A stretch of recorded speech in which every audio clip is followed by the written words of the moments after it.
Hello all, welcome to Killer Critique Groups. I actually thought that it was a typo when I saw the 3, and Azriel explained to me, no, that's how we get around Amazon's censors, and I'm such a novice, I did not realize that. So thank you for joining. I'm Kendra Griffin, and as you have heard, you are being recorded, and periodically people will put things back through the chat if we need, but there should be a link to the Google Doc to follow along with me. I'll have a doc on screen, on share screen, and then there's a PDF in there also, but if you have a Chromebook, you might need the Google Doc. So I know there's some impressive stuff happening right now in the other session, so I'm very flattered that you all came here to meet with me today, and hopefully you will leave with having swapped some emails or such to maybe form a critique group. So I'll just please warm up, decompress from the last few things you've done. I know it's been a busy day.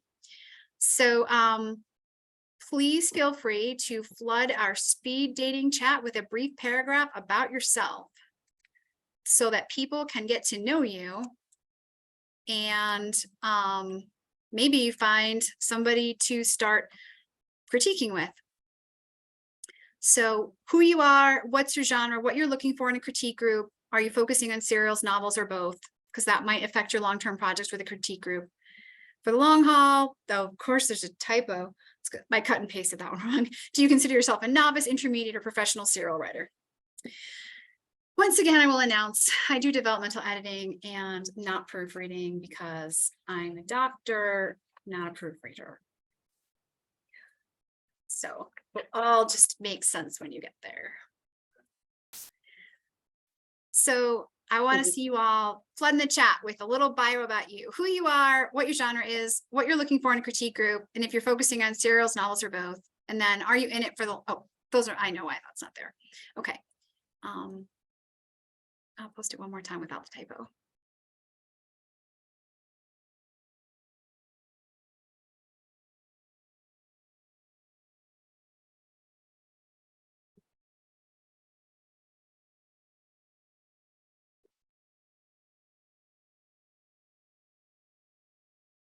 You can also talk out loud. I wasn't quite sure how many attendees we would have. So we could quickly just talk about ourselves if you're not shy either out loud. I'll let you choose your method. Who's willing to start and look for a speed date critique partner or group? I didn't realize this was going to be a speed dating. It's not. I thought you were going to be talking about critique groups. I will. This is just a warm-up activity. You're not required to participate. Okay, I'll start then. If there's no pressure, then I'll start. So I'm Gaius. I write queer magical stories, speculative fiction. I try to kind of toe the line between sci-fi and fantasy, and especially science fantasy. I would say I'm an intermediate serial author. So most of my experience with serials is in actually webcomics, and I am focused on both serials and novels.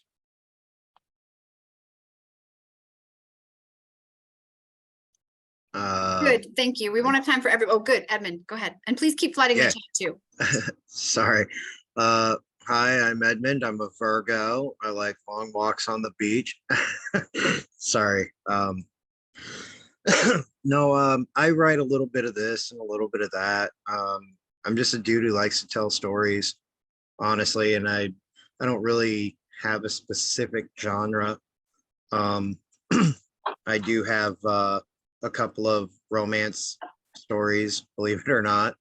And then I have like really dark, gritty, like crime stories, where there's like no good guys in the stories at all. And then I also write an irreverent fantasy adventure. So yeah, I just like to tell stories. So if I think it's a good story and it's something that entertains me, I just write it. I'm kind of looking for a critique group. because I do like helping people. I do want to give, like, honest advice and um, insights to somebody else's work. And I would be a liar if I didn't say I would like more critiquing on my stuff. So it's kind of a two-way street on that one. But And- anyway. And thank you for saying that. And we're getting more people joining us, so we won't try to have everyone go. Just keep flooding the chat with that as we start to move toward talking about what makes for a good group. But thank you for sharing that. And I hear a couple things. One, you want more feedback. We all do. Right. It's not useful to not get feedback. So we have to remember that that's helpful for each other. And we're going to talk a little bit about how to do that feedback. And also we want honesty. So I'm going to share the screen and we will look at, if I can find the right document. There we go. Okay. You are allowed to talk, so just, treat that privilege as the privilege it is. Chime in if you want. So you can also find the session on the Google Doc in the chat. It's being uploaded every once in a while. I'm glad y'all kept that clean, but it is the end of the day. Okay. So what is strong critique? Once again, if you've been to any of my sessions, I have a lot to cover. I'm not going to get through it all, and I may talk at you a little bit, and then we'll try to leave room. But if you really want to ask something, ask in the chat, and we'll field it. So strong critique.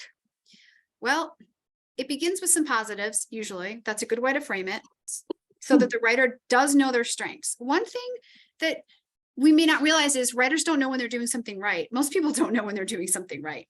So we want to start with the positive and build some confidence. It also relaxes everyone in the group and the listener who's being critiqued. So that's actually really important. And that way they're a little primed to receive some of the less wonderful news. It also improves the tone in the room to start this way and sets the stage for trust. So it's not just feel good stuff. We should probably start with what's working well and maybe an awareness of theme when we start critiquing someone's work. Good critique also focuses on the macro much more than the micro. And what that means is we're going to focus on larger structure issues, plot, pacing, character development, motivation, story arc, theme, believability of dialogue, voice, and overall style. Although we will be careful about how we talk about style because we don't want to cramp someone else's style. But if we know someone's style pretty well, we may talk about when it feels inconsistent. We probably will get to some micro issues, but when we do, we will try to figure out how helping them improve something ties into figuring out one of the larger macro issues. And we'll look at a sample. Strong critique includes examples and points to specific lines or words. So I would really advise you to use track changes in Word, or if you're using Google Docs, you can insert comments there, however your group decides to do this. But make sure that you don't just grab the whole paragraph or grab the line that isn't what you wanted to comment on, because you know what you mean, but the reader really doesn't. So make sure you grab the phrase if that's what you're talking about, or denote clearly what the example you need to illuminate is. You might even need to sometimes hit return a few times to create space in the document so that the comments don't get too cluttered. It can really be confusing for the reader to understand what you meant out of context. Okay, so good critique also focuses on craft, conventions, and consistency, and does not point out every instance of a minor issue. You may need to tell a critique partner that they have some sentence level issues.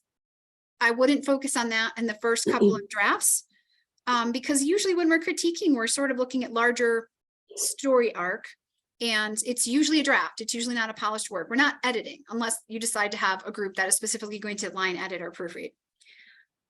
If you do need to point something out, you might point out where there's a pattern gently once, and then let them deal with that. It may offer comments on voice or style, because that's so important to a successful work. But of course, we're not going to try to condemn it or control it. We really want to let people have their own style. For recently, I just learned about, so one of the benefits of critique also is that you're all going to raise your own level of awareness of how to write your own story by critiquing each other. And in fact, I just learned something about horizontal versus vertical prose from my mentee at my other job.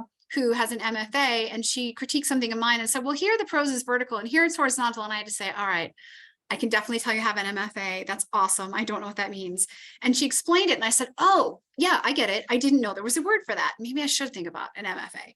And it was super useful. And then I wrote up a proposal for it. And I'm going to do something on that the next conference I attend. So I guess I have to really nail it down and figure it out. But it sounded good. And I had a feeling no one else had proposed this. So I was correct. Only if you really know the author well, like you've been in this critique group for a while, are you probably going to comment on style or how they're trying to get where they're trying to go. And yes, strong critique is authentic. You don't need to use the word metafictional or intertextual to get your point across. Explain your honest reactions, but point specifically to where you got lost or confused or inspired, just using your own words. And then some quick qualities of a strong critique group. It becomes tailored to the needs of the members over time. This is the best part of a long-term critique group, because you are going to raise all the boats in the marina. You are going to start to know each other's work very intimately. And once you can know the context of your group mates' novel or series, you're going to be able to give even more salient advice. The only caveat to that is once you get to know somebody's work pretty intimately, that's about the time, once everybody knows each other's work, that's about the time you might want to invite one more person in to shake things up, to get an outside perspective. Because as wonderful as it is to know each other's work well and be able to know, okay, I know you're going for this dystopian sci-fi with a quirky theme, and it got so dark here, I don't think it's going to work for your reader. I think it's going to be shocking, right? It's good for the writer to hear that. And you can really only share that if you know their genre and you see what they've done for the last 100,000 words. But you can also kind of get stuck and sort of fall into a pattern or a rut where you know the other person's work so well, you don't see it with a fresh perspective. So it is good when you can to invite a new person into your group every once in a while. But hopefully you'll get a group that works really well for you and you have good synergy. Strong critique group members get more or less equal time unless they choose to skip their turn. So set up a plan for who goes when. And then if somebody chooses to skip that, have a plan for how we work those people back in so the people don't start to feel shortchanged. A few members may be nervous and may want to sit out a little bit at first, and that's okay. And I have a bunch more of these tips at the end where I go into great detail of this is how you might want to start and structure your first group. We may not get to that, so I'm giving you the highlights, but there's a lot to plunder here. A good group focuses on writing, not politics, life problems, or toilet training. There is a great tendency, sorry, I should be moving this forward. There is a great tendency to get to know your critique mates really well, and then want to just talk and talk and talk because you know them so well. I can't find where I am on this thing. Who knows? Talk and talk and talk, but don't devolve into that. It's going to be problematic if you do. Did I skip ahead? I have double-sided pages. This is the end of a long day. I apologize. I have double-sided pages and I might have gone ahead. Wow. You know, it would have helped if I'd numbered them. Okay. We'll look at this dog. Okay. So, let's see. Ties constructive. Uses positive for negatives. I think if you cut back in the wordiness of this section here, the reader won't be so lost, can then become, I think if you condense this section, the reader will follow it better. That is something I would like to see people try. So anytime we can give somebody a direction to go toward, it is better than taking them back a notch. And do give in-text notes, summative notes, and verbal feedback. It also considers genre and modality when we can, and involves usually the person being critiqued being mostly quiet during the process. Okay. Yes, okay. I think I have an extra section in here that may not be in my notes, so I apologize about that. Okay. Thoughts, anyone? Questions, comments? I missed a little of it, but I'm trying to just catch up where you were at, but your page is moving. Yes. About critique groups in general, or how you critique a person. I find for myself, I separate my critiquers into alpha critiquers And those are the critiquers that I've found that will stick with me. Every time I write a chapter, they jump on the chapter, and they're only looking at the critique at the chapter level. Then, and they follow me through the whole writing process. And then I have a second set of critique group, which goes through the book as a whole. Okay. Okay. I mean, obviously both are valuable.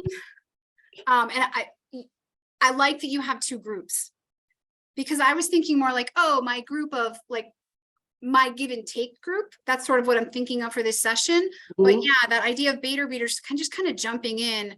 I think both can be useful because it's a fresh perspective, but then of course it's disjointed. Oh, I use beta readers at the very end. That's the third group of people to go through it. But okay, I was just curious on that, because alpha readers tend to be, like you said, are almost the harsher group before it gets to, and they're the people that you trust the most. Yes, I think so too. And I would suggest when you find your critique partners hopefully you can find somebody that writes the same as you. Yep. Not the same style, but I mean the same genre that is at the same level or higher than you feel that you are as a writer, so that you don't want somebody, you want to be able to learn from your critiquers too. So I always try and have a good group of different levels of writers in them. I agree. And I think I noted that somewhere in my endless notes at the end. It is ideal to find people around the same level as you. And that can be really hard to discern, and hard to discern judiciously. So I recommend, if you start a new critique group, that you have a sort of a de facto leader, and that somebody vets people. Well, like if you're starting, it's okay to vet others. They don't need to really know they're being vetted. Or if you invite a new member to the group, it's okay to ask for a sample. Because it can be really awkward if somebody is at a much beginner level. First of all, they're probably not going to be as helpful to you, and they may start to feel left out, and you may feel frustrated with the equal time breakdown because you're feeling like it's not as useful back to you. So I think it's reasonable, once you get going and you get a few people you feel really good with, I think it's okay to ask for a sample. And that's how I became a member of the critique group that I've been in for years. And it's probably my favorite group. And I think we're all at a pretty high level. It's subjective. Yeah. Go ahead. Oh, I was going to say, the critique group is typically seeing pretty much a rough draft of where you're going. And I've always used them in the past to say, oh, there's an issue here. I don't quite understand why this character is doing this. Why is the plot going? Because it makes me stop and think, oh, it was clear in my mind, but it may not be clear in somebody else's mind. And to me, the most important thing is that they are readers of my genre, because maybe they are a beginning writer, but they've read a lot. Yeah. And so they're familiar with, in my case, contemporary romance. And that's more helpful than maybe whether or not they're a beginning writer or a more experienced writer, because they know what they like reading. Yeah. There are all these different attributes you bring to the table, which is, it may take you a little while to find the right balance in the right critique group. And it is also okay to extricate yourself, because it's valuable time that takes away from writing if it's not working for you. So it's okay to extricate yourself and find another group too. So I do mostly YA, and I had a critique group where nobody else wrote YA, and I kept getting comments back like, yeah, but they're so young and they're frustrating and they're complaining about school all the time. And now there's always a grain of salt to be taken in anything that maybe they were too complainy. That's fine. But they didn't really understand that some of those things were important for the genre. And so you do want to find people who understand your genre as much as possible. I will encourage you. So this is kind of entry level stuff, but I'm going to try to, when you share out in person, or if you do this on the docs, again, make sure that you clearly mark your comments. It's always a good idea to begin with what worked well. And then turn to macro considerations. Does the reader feel seated as the scene opens? So if you've not done critique before and you're hoping to give more useful feedback or to get it from your partner, these are just some tips to start out with as kind of a structure. Does the reader feel seated as the scene opens? Does the voice seem consistent throughout? How about characterization? Does this section logically continue the story and fit the genre? Are there questions about time, continuity, backstory? If a chapter episode, I literally have been reconstructing these notes all day. There are so many typos and I'm so sorry. If a chapter, if it's a chapter or episode, does it feel like at least one complete scene or does it end in a logical spot? And then there are what I like to call meso considerations. I worked this term out with an editor once on a blog. So he decided this was the perfect term for in between macro and micro. Are there any other places where the reader became confused over logistics, over what was happening, who was speaking, etc.? Does it transition well at the line level? You're probably going to make in-text comments for these things and point to exactly where it's happening. Are there sections where the pacing lags or you think can be trimmed? Thoughts on speech tags, more, fewer, places where the speaker's voice sounds stiff or repetitive? Again, you're going to package this well, but you're going to start to trust your group mates enough that it's okay to say, oh, they sound a little stiff here. And you're not going to take that as terrible criticism. You're going to say, oh yeah, I don't know why I didn't add any contractions there. And you're going to roll with it. How does this fit into the overall arc? Did it feel satisfying? Could this have ended with a more compelling hook? This is especially important for serials. And if you see a better place to start and end, suggest that gently and explain why a certain event or question would hook you. If you run out of things to say, brainstorm a few more lit terms. So whenever I'm not sure what to say about something, I just kind of go, oh, right, setting. Yeah, okay, I can find something to say about setting. There's always something useful to say. The first few critiques can be a little awkward. You might want to make comments at home and then bring those back together if it's a Zoom session or an in-person session to get your thoughts together. Ideally, most people will be critiquing at home and making comments thoughtfully on their own time. I would say the better groups do that because the critique is more thoughtful, but sometimes you're triaging for time and you just maybe read it out loud on the spot. End with some summative notes or comments, and then if space and group rules allow, engage in crosstalk, suggestions, and Q&A. So my last comment is going to be that in MFA programs in particular, the person being critiqued doesn't get to speak, and you can decide on those group rules. I think that's a little strict. I find the danger is when you're being critiqued, you do not want to tell the rest of the group all about your story. You don't want to start by saying, well, what I was trying to do is blah, blah. That doesn't work because your group should be giving you an honest reaction based on what they're seeing on the page. And if you tell them how to feel about it, you've already kind of muddied the pond, muddied the pool.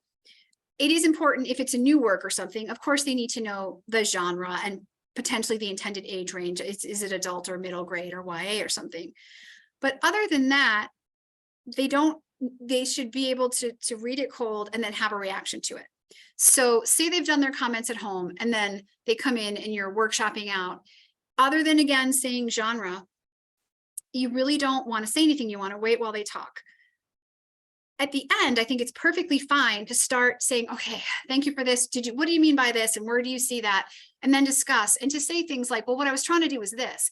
At that point, it's appropriate and can be really useful for you to say, well, what if I did this like this? Would that have been better? And for someone else to go, yeah, that would have worked better. I wish you had tried that.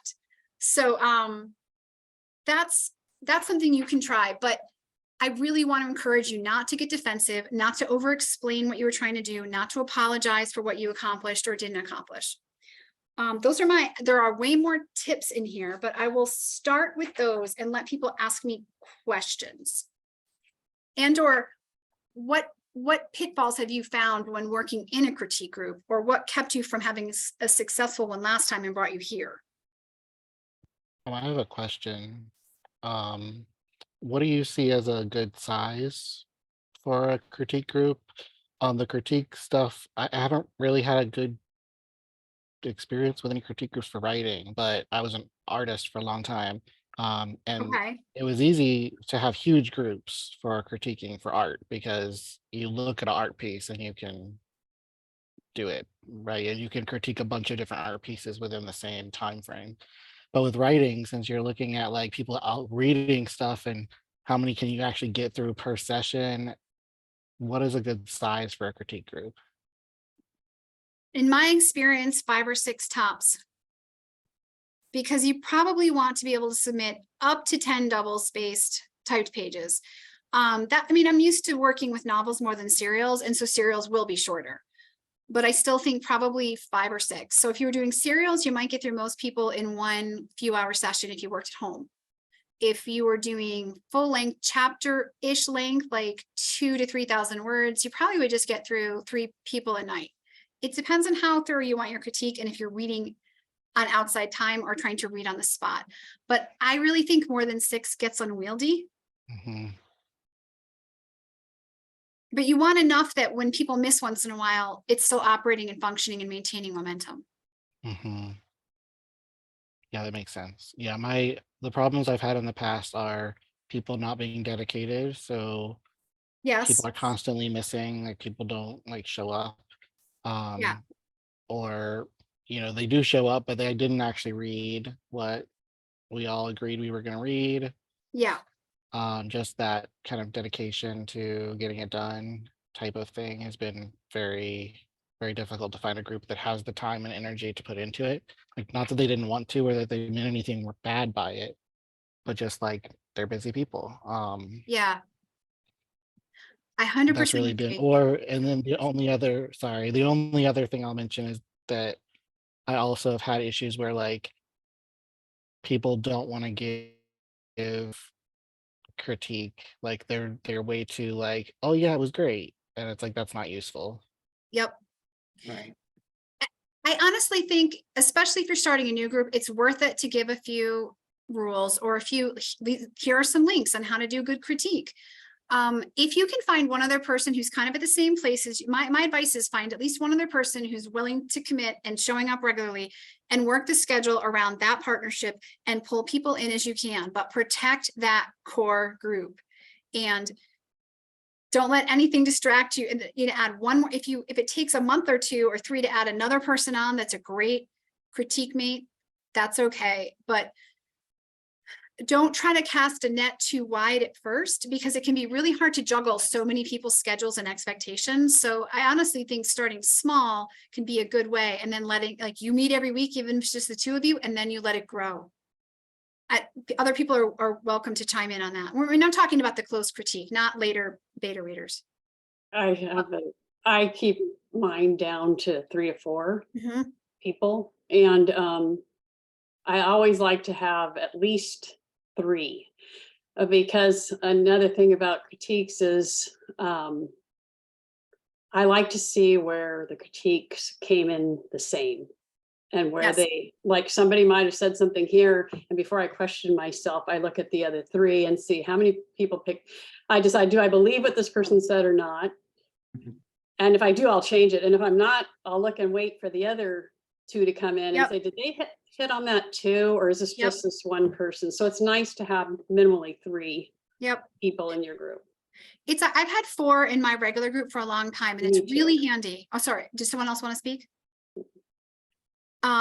Because the second person to critique, say I'm being quiet, the second person who gives me feedback will often say, I agree with everything that Carol said, except I felt a little bit like this. And that's just really helpful. I don't have to wonder, oh, at least 2 people now think that scene got too dark. Okay, because the most frustrating thing is when you get 3 completely different takes on something. And so then the 4th person will usually chime in with, I agree with everything but, and let me point out these other things I noticed. And all the critiques are different, but it is hugely useful to hear where they overlap. And also it's reassuring. Even if I don't want to fix what they all think I have to fix, I feel a great sense of relief that they all saw it. And so I got to fix it. That's just the way it works. Kendra, yes. Laurie has a question. I've not been part of a critique group, but publishing on Vella demands a quick turnaround. How would you adapt a critique group specifically for serial fiction? I think I probably would nix the read before you meet rule. I mean, ideally you would do that, but I was part of one early on and that was happening too. I couldn't keep up. I couldn't contribute because I was so busy trying to get my episode out that I couldn't find time to put it in 4 or 5 days prior to get feedback. I just needed to put it out. I mean, ideally you're going to try to get yourself, no matter what, a week or 2 ahead. now that we're not just getting money for putting stuff out. At least I don't think we are for content. So I'm not feeling as rushed. You might nix that rule. You might change, you might make it shorter. You might say something like, 1,500 words or whatever, instead of 3,000. I don't know. Does anyone have any great thoughts for how you would keep it fast paced? That would make it really crucial to work with people who are willing to check in maybe twice a week instead of once a week or every other week, which is often how critique groups work. Has anyone had a successful fast paced turnaround Vella critique group?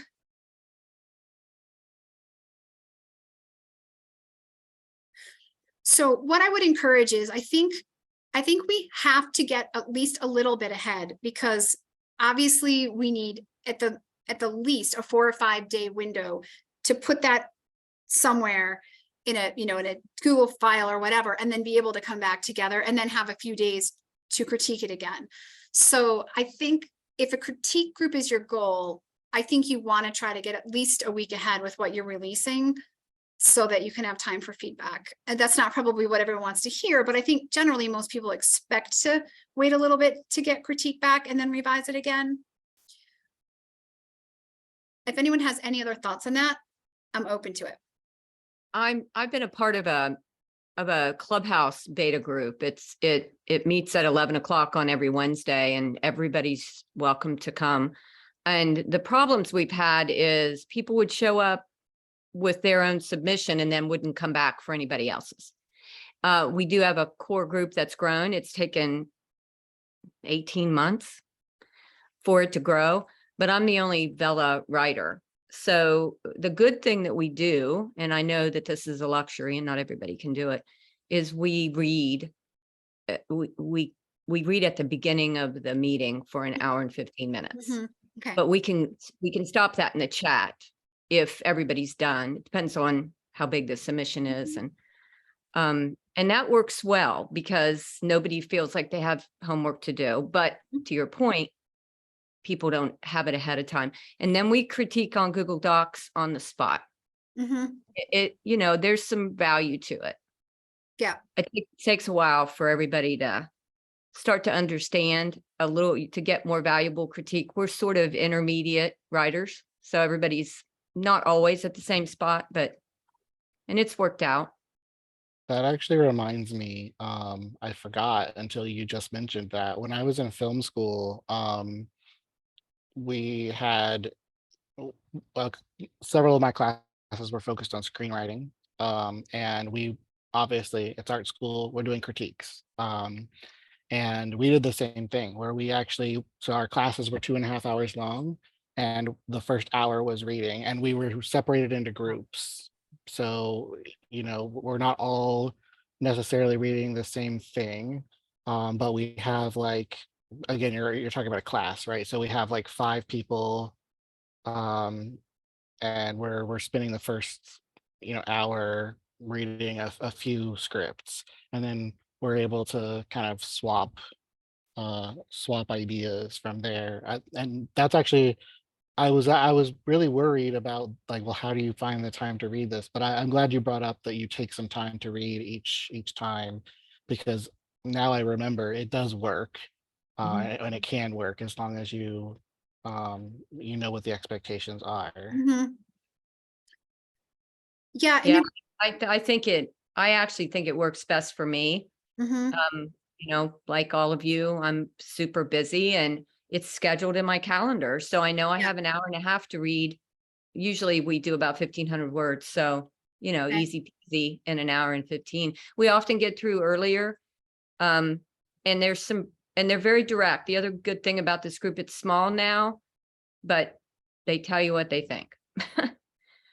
And, nicely, but you don't walk away not knowing. Yeah. So I think that's super important. Nobody needs sunshine blown up their skirt. That's hopefully not why you're there. I like that structure, and I've worked well in a group where we haven't had to read at home, but we've basically, we've done one at a time, and we'd say, okay, let's take 20 minutes or so and read this person's, let's take 20 minutes or so and read that person's. I also like the idea of doing it in mass in the beginning. It it makes sure that everybody who's there that day and getting their work read is contributing or read. I just said read. Wonderful. Make sure everyone's Long day. contributing. Yeah, it's okay. I call those Buffyisms, but those are like actual mistaken Buffyisms where I just make up words. I like that for that reason. And it is contained so that you're balanced. It's not like some people read at home as they were supposed to and others didn't. And then it's frustrating because we are so busy. And it sounds like that framework is working so far. Maybe we need to, if you're open, would you be willing to put that in the chat? I'm looking at you, Collins McCrae, but. Yeah, as a matter of fact, I'm going to do it right now. Okay. It is Clubhouse. I don't know if you guys are familiar with it. It's at 11 a.m. Eastern time. We would love to have you. And it's called the Beta Reading Group, a little bit of a misnomer. They are serious,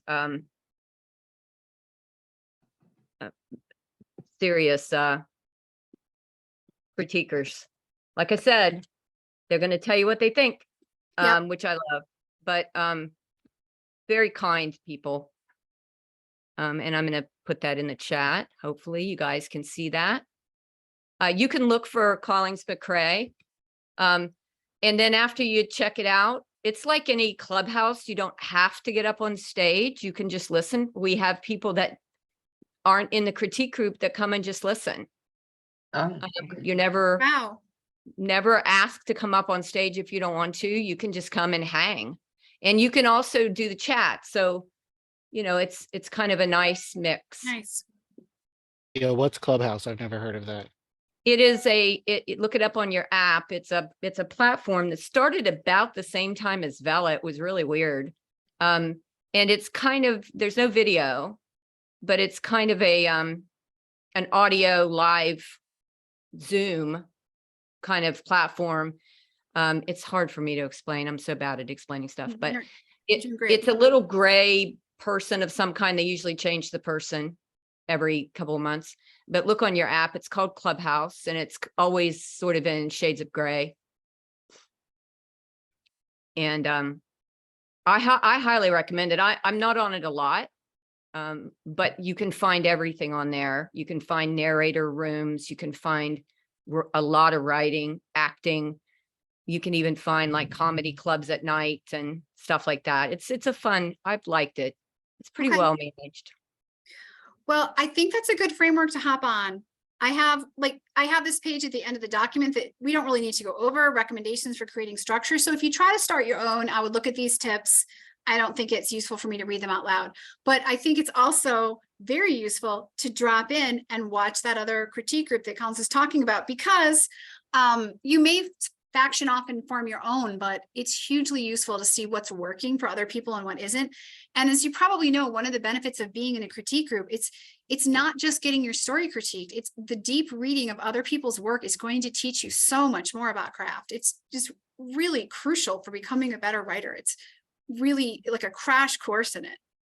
I'm going to stop that share and see, we have a couple of options. I was thinking I can put you in breakout groups and you can talk more closely and maybe try to find a partner or talk about how you might want to critique, or I can show you a few samples of what I feel are some pretty effective critique that I've gotten back in my groups. We have about 10 minutes left. What's your interest? nobody's talking. My only thought is that it's breakout rooms would be great, but I think it's really only helpful if we end up in a breakout room with someone who's in a similar genre. Mm-hmm. Yeah, and If I we, wasn't sure how to figure that out quickly. I mean, I can make them and you can self-select based on what you put in the chat, which was my possible idea, but I don't know if everybody wrote their stuff in the chat. So I had an old friend that always said everything takes 20 minutes. And I found that it's awfully true. So yeah, I think it'd be better to do your doc, but okay. Yeah. that's my vote. Sure. Yeah. And nobody, I was trying to be flexible with how this might go, and nobody has to rush off at 4:50 either, but I'm going to show you a couple of samples. This is from my friend who was in the MFA program, who taught me what vertical prose was, which I've already forgotten. So this is a sci-fi piece I wrote. You call this the device throughout the rest of the story. Perhaps you can work that name into this first sentence. That was super useful. Also little things. Sometimes it's capitalized and sometimes it's not. Now, the way it's delivered is appropriate, something to check throughout. They're not trying to catch me on a typo. They're trying to say, you might just not be consistent with this jargon, this piece of sci-fi or world building. Good. So after reading this full draft, I'm wondering about the name How. I like it for its commonplace oddity, but it is grammatically jarring. The reader trips over it every time because it's a real word used in unfamiliar contexts is purposeful. Also, it's not, and then I like when people comment on their comment, especially if you're seeing they've done a second read through. That can be really useful too. And you can also do that in Word and Google. I think the reader needs a clear understanding of how the hows are different from the where and whens, which is more of my weird sci-fi jargon. A concrete image of the device will be helpful here. I'm not sure how to picture it. None of this stresses me out. None of this makes me feel bad. It's well delivered and it's honest. You don't have to comment on every line, but of course they're going to say something nice. I like that you begin this story with a scene that is chronologically right before the climax. I assume, yeah, this is my constant framing device. However, the focus of this opening is more in so-and-so. I feel like I know him better than I know your protagonist, which is potentially problematic. Just something to think about. Yeah. This part makes me really wonder what the hows are, worlds that defy the scientific truths of our world, worlds that perhaps contain magic. And so this isn't necessarily another thing you can do when giving critique. And when you know your critique mates well, you don't have to always say, I need this to be different, or I like this or don't like this. Sometimes you can just give commentary of how you're reacting to the piece so that the writer sees, oh, they're thinking this when they get to this spot. They're sort of neutral comments that help the reader know they're paying attention. We're on the same page, we have a shared context, and that's sort of what they're getting right now. And they're just reporting out every once in a while, every so often. I find that really useful. I'm having a little trouble picturing how this is happening logistically, though I love how the attic just stays put. Perfect. I know it's not working, and I feel okay because they said something nice. And they pointed out what I'm doing right. And it is important for the writer to know what they're doing right. So that's a good example. Just a few comments here and there. So I will, and the wording here is a little confusing. Perfect. I'm going to see if I can make it open this other one. Good. Here's one more. This is a critique that I got on my Vella sample. Lake and Vine, it's YA. And this is not a person who writes. I don't think we can see that one. You can't. Okay. I wasn't sure. Okay. You have to reshare. Yep. Thank you for telling me that. But I'm still not on the right one. We'll try one more time. Vella critique sample. Share. Okay. Thank you for your patience. So they don't write serials. And this is a little more blunt, but this is a group I've been with for years, so I don't take things personally, and it's okay to kind of be a little shorter. So I was confused. It seems like she has selective amnesia. She can remember some vital things below and remembers the stop sign where it is and why no one stops at it. Okay, question marks. Are we in real time here, or does she know there's a grenade in her hand? She doesn't seem to know this information below. Even though I want the reader to be I want them to be intrigued by my story questions, they're a little confused. And I need to take that into consideration. I may or may not want to fix that and explain things more clearly. I may or may not decide to be ambiguous at first or not, but it's important to know that this reader was feeling disjointed and lost. If the other people in the group are not, you might just move on. If 2 out of 3 others are, no matter how much you love your prose, you may need to add a transition word or some element to make sure that readers are running along smoothly with your work. You want to pull them along by the hand. You don't want them stumbling through. Although I love this beginning sentence, I think you should start the story right here. Very interesting suggestion. Writers often don't know their best first and last lines. They don't know their best first lines. They don't know what the best hook might be or the best place, especially in a serial, to stop and move on. Because you're so invested in the story, you're not thinking about that other part of your brain. And pragmatically, I need to make sure that I pull the reader to the next episode and get them to pay more tokens. This is a little blunt. I don't usually suggest a cut, but in my group, I'm okay with it because I'm used to it. And I know that she means, I think you should cut this line. It's okay. I'm okay with it. I wouldn't recommend doing that in a new group. It can be really jarring to have anyone say to cut your writing. Sometimes I'll say, let's trim this, or I think this is a little wordy and could be scaled back. I won't usually use the word cut, and I won't usually delete things. If I know the person really well, I might. So keep that in mind, because it sends a certain message to say that. How does she know this? Perfectly good question. Even if I think the reader should know how my character knows something, if they don't, that's a sign I haven't telegraphed things well. Let's see. Okay, so I get that she's in and out, but the order of events didn't quite work for me. I wasn't certain if that's what was happening. And as a reader, I was confused as a reader, not just from the POV of the character. I think the confusion I was having, I love that she breaks this down and tells me her thought process. I think that the confusion I was having is that this segment is right in the beginning of the story when most readers are looking to be grounded, and we would also call that seated. I had trouble. Perhaps have her recognize things more gradually and consistently, like a light that keeps getting brighter, not sure. It's really useful feedback, because I tried to make this episode kind of one of those, like the character's totally disjointed, to try to make it really edgy. I don't know if I can pull that off. It's the first time I've tried to write like that and done it on Vella. It's helping me see I'm sort of pulling it off, but I'm sort of not. And I like that she gave a suggestion. Okay, good. Other thoughts or comments on this? No, it's good information. It's good information. I would just always remind, help us to remind ourselves in the middle of all of our vulnerability that authenticity is super important. Yes. And we need to always consider things from our point of view. Doesn't mean they're right, but just don't forget that what makes you great is what makes you unique, and you can't always give in to everything. Yeah. Yeah. You can't let yourself be too pulled around by random feedback. That's why it's important to have a group you trust, because especially as a newer writer, you might think, oh, somebody said this was like this. And you're so malleable because you don't have enough confidence in yourself. And that could be a one-off comment. So everything has to be taken with a grain of salt. So sometimes I'll be trying to explain something to a group and I'll say, okay, just bear with me. It can be so valuable in a critique group to just be vulnerable and authentic, to say, I'm not really sure why this isn't working for me, but I'm going to try to look through my brain and explain my process and tell you why it didn't work or where I got stuck.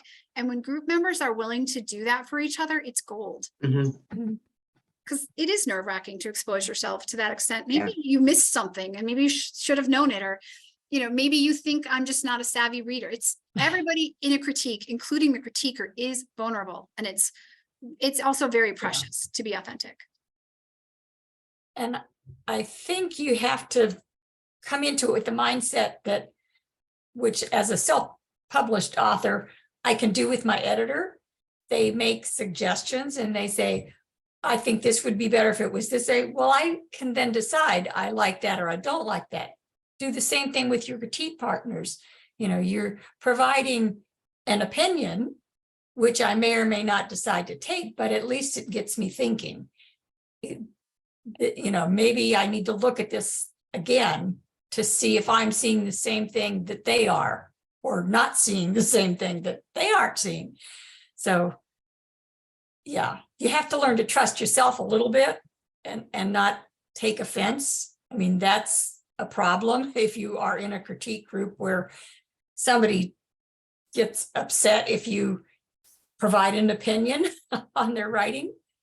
And the other thing I've discovered too is it's really important that they understand your genre, because I was in kind of a general critique group once, and they kept saying, why are you focusing on the relationship? I write romance. That is what my readers expect. Yeah. And like, you may want it to go a different direction, but it's a romance, and if they say, oh, you're focusing too much on the couple or the relationship and too much on the feelings. Yes, I write romance. That's what my readers expect. So. Good. This is all really well said. And I love the quote by Neil Gaiman in the chat. And I do agree. It's not always helpful to give suggestions. Did the poster want to expand upon that in any way? I forget who said it. Deanna wrote that. If you want to say something, no pressure. So I've had a few times where I've had somebody who was maybe particularly blunt, particularly opinionated on how something should be changed, specifically that would take it out of my voice and put it into theirs. And so it's always kind of nice, good to keep that in mind. right. They're not always right on how it can be fixed, but if they're pointing out that something isn't working there, it probably isn't working. Right. Yeah. I had never heard that quote and I love it. So I had this prepared example in case this came up. When you trust your critique group, or at the end of a critique in which you've been quiet and you haven't told them what you were trying to do and they've given you authentic feedback, that's when it can really work to do some back and forth. So for example, if you're saying, well, group mates, I wasn't going for tragic, I was going for funny. So if I had put clown noses on the giant spiders looming in the doorways, would it have made the mood less creepy?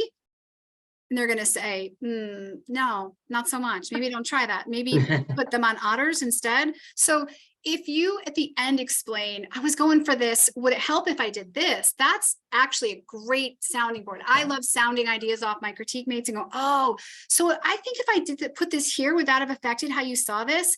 And you can start to see what you need to do because of what they pointed out wasn't working. But I agree, it's usually, you usually have the answer. You just need to know that something isn't working, and then you can jog the answer out of you. Now, I am doing a session on unblocking yourself tomorrow, and I do think that we can help unblock each other. But oh, I love this quote. That's my favorite new quote, Deanna. Thank you. Yeah, I like it too. You're welcome. Yeah, I think in my critiques groups in the past, brainstorming oftentimes happened during the session. You know, I can't figure out what this character should do, you know, and people would then play off ideas. Some of them would be helpful, some of them might not be helpful, but it helps get the wheels turning. Sometimes that's what I need, is to get wheel turn. Ideally, you would be able to eventually, the writer will be able to figure out what a character would do because we'd know our characterization. But I find it can be really useful with a plot point. Like I wrote myself in this, I'm in a blind alley now, I'm not sure what to do about this. And people can say, oh, I think it would be fine if that happened, or that little world building out. Like they can tell you what they think would be believable or would make them confused. And that's useful in the moment. Right. I think if you're digging yourself out of Yeah. a black hole. Do you all want to share emails or anything else like that in the chat? I mean, I'm really excited that we have a couple of places to check out right away for forming a Vella critique group, because I don't really have one. I have, you know, I trade often with guys and really, really value their feedback. But it would be nice to have a critique group. Does it have to all be same genre, or? I think that's useful. If you write in more than one, that's different. But Yeah, if you want to share some stuff in the chat right now and grab each other's emails, again, you know, keep it clean. This isn't speed dating.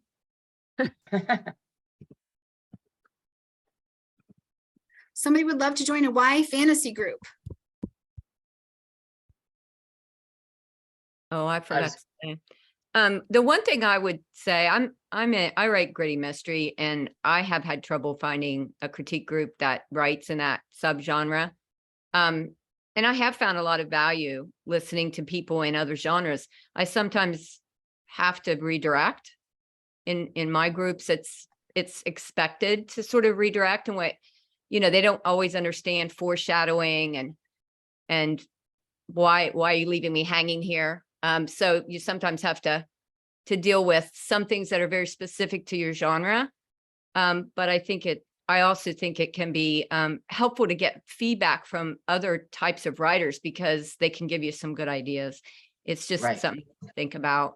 I don't know that I'd want my main group to be that diverse, because there'd be an awful lot of maybe back and forth about things that you want to get past real quick. But, you know, there can be some value in that. I think it would be very hard in a Vella. So I think that it's correct that you have to be able to be a writer that's ahead of the game by at least, I would go even more, 2 weeks ahead. I only have critique groups with my novels. I just put these out. It's like a day, the next day, and they're up. I just don't have the time have anybody look at it. So I bravo to everybody who can get ahead. I wish I could. I can't do it at this point. I can't do it. I'm a massive pantser. I write 30 Yeah, hours before if I'm lucky. Yeah, I've Yeah. got so many other things going on. It's like basically here's 2 hours on Monday, write the episode. Here's 2 hours on Tuesday, edit the episode and schedule it. I can't. Yeah. I'm trying to write at least 4 or 5 episodes ahead because sometimes I find something out that, oh, I need to go back and fix that, episode before it's published or add to it.